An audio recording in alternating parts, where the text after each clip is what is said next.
Everyone, welcome back to my channel. আজ আমি তোমাদের সাথে শেয়ার করব আলু ও ফুলকপি দিয়ে রুই মাছের ঝোল। এই রেসিপি তৈরি করার জন্য প্রথমে আমি এখানে নিয়েছি আলু, এরপর নিয়েছি ফুলকপি, তারপর নিয়েছি পেঁয়াজ কুচি, কাঁচা লঙ্কা কুচি, ধনেপাতা কুচি ও টমেটো কুচি। এরপর নিয়েছি আদা বাটা, রসুন বাটা ও জিরে বাটা। তোমরা চাইলে জিরে বাটার বদলে জিরে গুঁড়োও দিতে পারো। এরপর আমি যে ফুলকপিগুলো কেটে রেখেছিলাম সেগুলি একটি পাত্রে নিয়ে ফুটিয়ে রাখা গরম জল দিয়ে দেবো এর মধ্যে, কমপক্ষে 30 মিনিট মতো।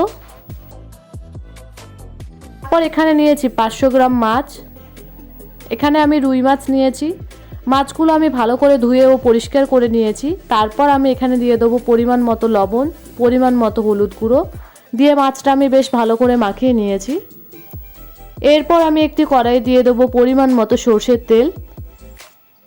তেলটা গরম হয়ে আসলে তারপর আমি এর মধ্যে দিয়ে দেবো মাছগুলো। এখানে আমি একবারে সব মাছগুলো ভাজছি না, না হলে ভেঙে যেতে পারে। গ্যাসের ফ্লেমটা লো টু মিডিয়ামে দিয়ে কমপক্ষে আমি 5 মিনিট মতো এক পিঠ ভেজে নেব। 5 মিনিট মতো ভাজা হয়ে গেলে তারপর আমি এক পিঠ উল্টে দেব। তারপর আমি আবারও আরেক পিঠ কমপক্ষে 5 মিনিট মতো ভেজে নেব। আর অবশ্যই মনে রাখবে গ্যাসের ফ্লেমটা একদম কমিয়ে দেবে, না হলে মাছ কটা পুড়ে যেতে পারে। এরপর আমি মাছের এপিঠ ওপিঠ কমপক্ষে 2 মিনিট মতো করে আবারও ভেজে নেব।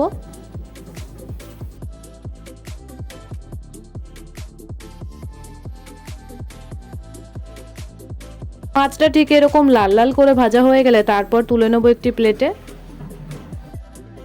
এরপর আমি বাকি মাছগুলো একই রকম ভাবে ভেজে নেব।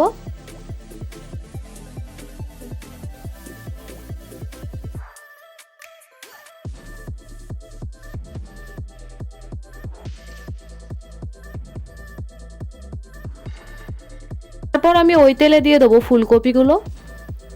তারপর আমি ফুলকপিগুলো বেশ ভালো করে একবার নেড়েচেড়ে নেব। এরপর আমি ফুলকপিগুলো 4 মিনিট মতো ভালো করে ভেজে নেব। এখানে আমি ফুলকপিগুলো বেশি কড়া করে ভাজছি না, হালকা করে ভেজে তুলে নেব।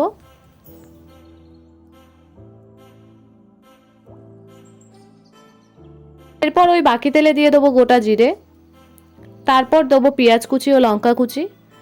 তারপর সবকিছু একবার বেশ ভালো করে মিক্স করে নেব তেলের সাথে।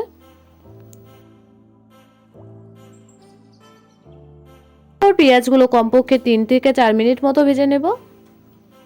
পেঁয়াজগুলো বেশিক্ষণ ভাজার প্রয়োজন নেই। তারপর এর মধ্যে দিয়ে দেবো কেটে রাখা আলুগুলো। তারপর আবারও একবার সবকিছু বেশ ভালো করে মিক্স করে নেব। এরপর এর মধ্যে দিয়ে দেবো স্বাদ অনুযায়ী লবণ, পরিমাণ মতো হলুদ গুঁড়ো। এরপর আবারও একবার বেশ ভালো করে মিক্স করে নেব। এরপর আলুগুলো আমি 5 মিনিট মতো কষিয়ে নেব মিডিয়াম ফ্লেমে। আলুটা আমার কষানো হয়ে গেলে এরপর আমি এর মধ্যে দিয়ে দেবো মশলাগুলো। প্রথমে আমি এখানে দিয়েছি রসুন বাটা, তারপর দিয়েছি জিরে বাটা, এরপর দিয়েছি আদা বাটা। এখানে আমি সব কিছু 1 চামচ করে ব্যবহার করেছি, আর দিয়েছি অল্প মশলা ধোয়া জল দিয়ে সবকিছু বেশ ভালো করে একবার মিক্স করে নিয়েছি। এরপর মশলাটা আমি 3 মিনিট মতো কষিয়ে নেব।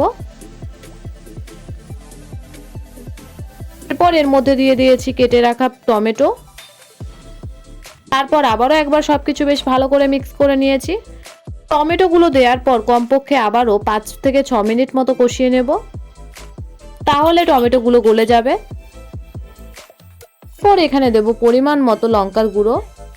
ঝালটা তোমরা তোমাদের ইচ্ছে মতো দেবে, যতটা পরিমাণ ঝাল তোমরা খাও। তারপর আবারও একবার সবকিছু বেশ ভালো করে মিক্স করে নেব। আর দেখুন টমেটোগুলো এখানে আমার পুরোপুরি গলে গেছে, মশলাটাও আমার কষানো হয়ে গেছে। তারপর আমি এর মধ্যে দিয়ে দেবো ভেজে রাখা ফুলকপিগুলো। তারপর সবকিছু আবারও একবার বেশ ভালো করে মিক্স করে নেব।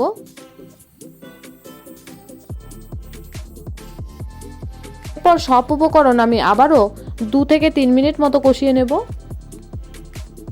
তারপর এর মধ্যে দিয়ে দেবো পরিমাণ মতো জল সিদ্ধ করার জন্য, আর একবার বেশ ভালো করে নেড়েচেড়ে নেব। এরপর কমপক্ষে 7 থেকে 8 মিনিট মতো বেশ ভালো করে ফুটিয়ে নেব।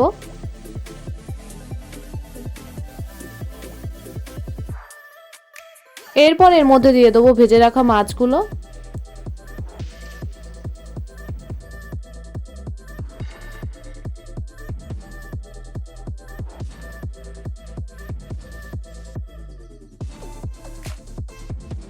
মাছটা দেওয়ার পর আমি কমপক্ষে 1 থেকে 2 মিনিট মতো ফুটিয়ে নেব।